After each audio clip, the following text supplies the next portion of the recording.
নেত্রকোনা স্টেশনের দুই পাশে রেলওয়ের প্রায় 2 কিলোমিটার জায়গা প্রভাবশালীদের দখলে।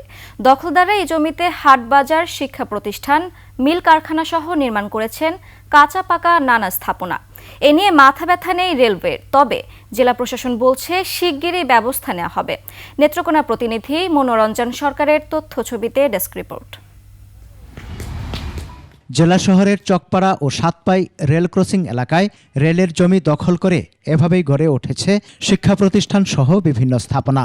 আওয়ামী লীগ আমলে প্রভাবশালীরা যে যার মতো করে দখলে নিয়েছে কোটি কোটি টাকার সরকারি সম্পত্তি। এই জায়গাগুলা কি অদৃশ্য শক্তিতে যে দখল হয়ে যাচ্ছে এবং এগুলা পরে ক্রয় বিক্রয় চলে। রেলের আশেপাশে সব দোকান, বাড়ি, ঘর, যার যা ক্ষমতা এইভাবে তারা দখল করে নিয়ে যাচ্ছে। মালগুদামের আশেপাশে তো সমস্ত জায়গায় পাবলিকের দখলে নিয়ে নিচ্ছে। রেলওয়ে কর্তৃপক্ষ যেন যথাযথ নজর দেয় এবং এটা উচ্ছেদ অভিযান পরিচালনা করে।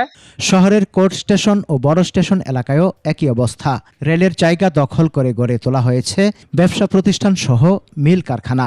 দখলদারদের দাবি, নিয়ম মেনে ইজারা দিয়ে দখলে নিয়েছেন তারা। আমরা তো দিছে, আমরা পৌরসভা জায়গা দিলাম, আমরা পৌরসভা যাবো। চোখের সামনে জমি দখল হলেও স্থানীয় রেল কর্তৃপক্ষ বলছে বিষয়টি তাদের জানা নেই। 250-টিরও বেশি ডিজাইন অপশন নিয়ে ওয়ালটন স্মার্ট ফ্রিজ, বোঝে আপনার প্রয়োজন।